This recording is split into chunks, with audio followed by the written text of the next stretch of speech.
Benarkah transaksi yang dideteksi oleh PPATK adalah merupakan aksi pencucian uang seperti dikatakan Menko Polhukam Mahfud MD? Pagi ini kita akan membahasnya dengan sejumlah narasumber yang hadir secara daring untuk Sapa Indonesia Pagi. Di antaranya ada Yenti Ganasih, pakar hukum tindak pidana pencucian uang, juga peneliti dari Pusat Kajian Anti Korupsi UGM atau Pukat UGM Zainur Rohman, serta jubir Kementerian Keuangan, staf khusus dari Menteri Keuangan Pak Justinus Prastowo. Pak Justinus, Mbak Yenti, Mas Zainur, selamat pagi, salam sehat semua. Selamat pagi. Ya. Juga. Pak Justinus, jadi data-data ini sudah berkoordinasi dengan PPATK, sekarang Kementerian Keuangan termasuk Ibu Sri Mulyani sudah mengetahui datanya secara lengkap, Pak Justinus? Baik, terima kasih Mas Bayu, Bu Yenti, Mas Zainur, selamat pagi. Pertama, kami sangat terima kasih untuk dukungan publik yang luar biasa, termasuk kritik yang tajam supaya Kemenkeu terus berbenah. Nah, yang kedua, terkait dengan data, Sabtu kemarin Pak Menko Polhukam sudah bertemu Bu Sri Mulyani, Menteri Keuangan, dan telah mendiskusikan beberapa hal. Kami dapat mengklarifikasi, kalau mengenai angka 300 triliun, Pak Mahfud sampaikan itu adalah data intelijen yang memang belum disampaikan ke Kementerian Keuangan dan nanti akan dibuka bersama-sama dengan PPATK, Kementerian Keuangan dan para pihak termasuk Abgagung.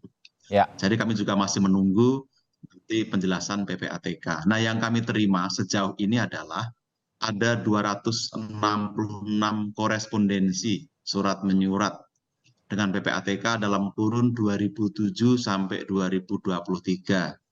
Ini yang menyangkut 924 pegawai dan 70% atau 185 surat itu proaktif Kementerian Keuangan meminta dalam rangka profiling pegawai, ada kecurigaan dan juga ada seleksi jabatan. Jadi kami itu ketika akan promosi jabatan, rutin meminta PPATK apakah ada yang mencurigakan dari para kandidat tersebut.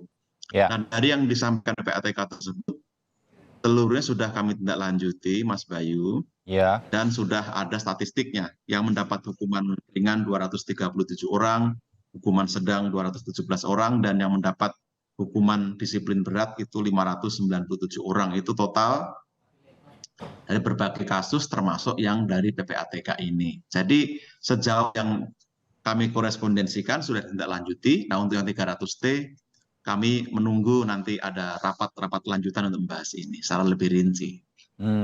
Oke.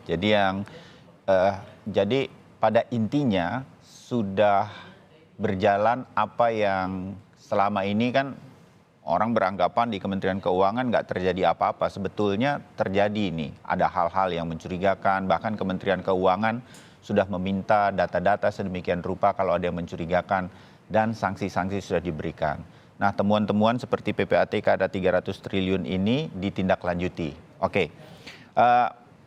Mas Zainur, teman-teman dari luar Kementerian Keuangan, Pukat UGM, Mbak Yenti secara pribadi juga, kita pastikan akan mendukung upaya bersih-bersih di Kementerian Keuangan dan dipimpin langsung nih.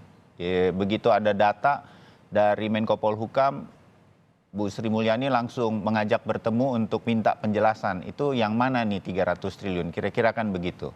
Nah, 300 triliun sendiri Pak Mahfud kemarin hari Sabtu dalam preskon setelah ketemu Bu Sri Mulyani mengatakan ini ada dugaan pencucian uang. Nah, Mas Zainur, ini tuh sedemikian rupa, oke ini masih data intelijen, kita pasti akan menemukan, mendapatkan penjelasannya nanti. Tapi data-data seperti ini bagaimana bisa dipakai sedemikian rupa untuk bisa bersih-bersih di Kementerian Keuangan, menurut Mas Zainur? Ya, tentu data 300 triliun itu menurut saya juga bukan main-main ya. Meskipun masih bersifat data intelijen mungkin dari Financial Intelligence Unit, dalam hal ini adalah PPATK. Penggunaannya untuk pembersihan di Kementerian Keuangan tentu dengan dua jalur. Yang pertama adalah penindakan secara hukum pidana melalui penegakan Undang-Undang Tindak Pidana Pencucian Uang dan juga mungkin tindak pidana korupsi, yaitu menegakkan Undang-Undang Tipikor. Yang kedua adalah tentu dari sisi jalur etik administratif menggunakan PP disiplin PNS. Dan kita tahu memang Kementerian Keuangan selama ini adalah salah satu kementerian yang paling disiplin di dalam menegakkan kode etiknya. Nah, di dalam Peraturan Menteri Keuangan 2018 misalnya, itu juga ada ketentuan-ketentuan tentang disiplin kode etik perilaku pegawai Kementerian Keuangan yang juga sangat keras.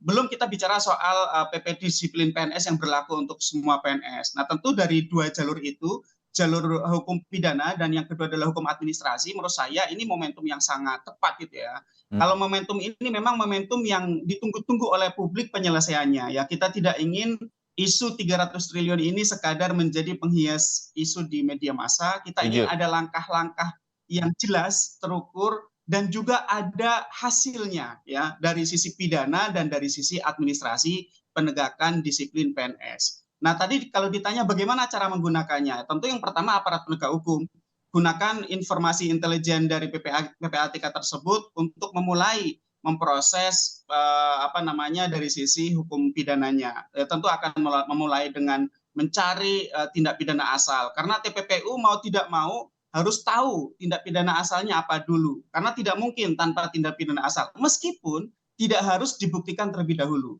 Kalau tindak pidana asalnya korupsi, KPK masuklah. Tapi kalau tindak pidana asalnya bukan korupsi, ya serahkan kepada kepolisian menurut saya, dan nanti bisa berbagi dengan aparat penegak hukum yang lain. Nah, dari sisi disiplin PNS, kan kita tahu ya ada instrumen LHKPN. Di dalam PP disiplin PNS, tidak lapor LHKPN yang juga bisa diterjemahkan laporannya tidak akurat, tidak benar, tidak jujur, itu juga merupakan pelanggaran berat terhadap aturan disiplin PNS, yang pelanggaran berat tersebut bisa berakibat pada pemberhentian seperti kemarin dilakukan oleh Kementerian Keuangan terhadap saudara RAT. Nah, menurut saya itu juga bisa menjadi pintu masuk untuk menegakkan peraturan pemerintah tentang disiplin PNS. Ya, kita tidak ingin 300 triliun ini isu yang menguap begitu saja ke depan, Mas Bayu. Ya, oke. Mbak Yenti, bisa ditambahkan supaya isu 300T ini betul-betul nanti tidak begitu saja menjadi sebuah isu dan nggak jadi apa-apa. Apalagi yang mungkin harus dilakukan supaya ini benar-benar data ini tuh nanti bisa jadi momentum bagi kita semua, terutama di Kementerian Keuangan. Ya baik, saya ingin sedikit ini ya meluruskan juga ya bahwa ketika Kemenq mengatakan kami tidak tahu data 300 triliun. Ya, ini sekarang ini bukan masalahnya Kementerian Keuangan lagi, karena yang namanya Pak Menko mengatakan bahwa itu adalah data intelijen itu karena data itu dari PPATK. PPATK itu memang Financial Intelligence Unit, ya. Jadi sebetulnya datanya intelijen, maka ya tidak mungkin mana namanya siapa begini diumumkan, tidak mungkin diumumkan karena kita belum melakukan langkah-langkah upaya paksa. Kita misalnya itu nanti betul kita belum blokir, kita belum penundaan transaksi oleh PPATK yang hanya 20 hari. Setelah itu, setelah diselidiki dan penyidikan dan ada tersangka baru diblokir.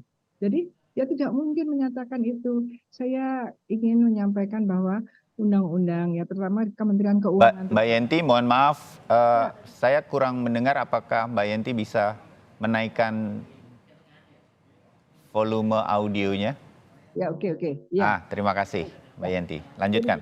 Ya, jadi supaya kita bagus semuanya lah ya, itu aturan-aturannya. Kita juga, saya mempelajari bagaimana sih perpajakan itu, bagaimana ini, karena memang kejahatan pajak juga termasuk kejahatan yang masuk dalam kejahatan asal pencucian uang. Artinya apa? Kementerian-kementerian yang ada LHKPN-nya harusnya juga bagian legalnya mempelajari apa sih gunanya LHKPN, kemudian mempelajari apa sih yang namanya PPATK. Jadi tidak boleh lah menyatakan mana datanya, siapa, kalau perlu sebut namanya. Tidak mungkin, karena ini belum ada upaya paksa.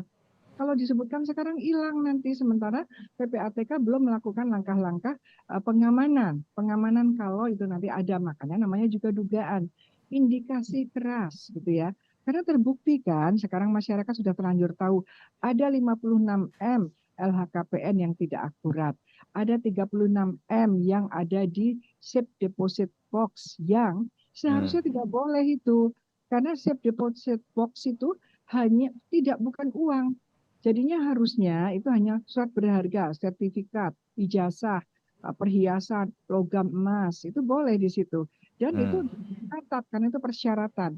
Artinya apa? Ini juga banknya harus kita lihat. OJK bagaimana? Karena ada aturan antara perbankan dan PPATK di mana PPATK itu juga bisa melihat isi dari safe deposit box. Ini yang terjadi apa? Gitu ya. Nah, itu juga melawan hukum seorang pejabat Kementerian Keuangan menyimpan uang dan ini adalah modusnya pada waktu Gayus Tumbuhan. Gayus ya Pak, saya takut Tambunan, Gayus Tambunan ya.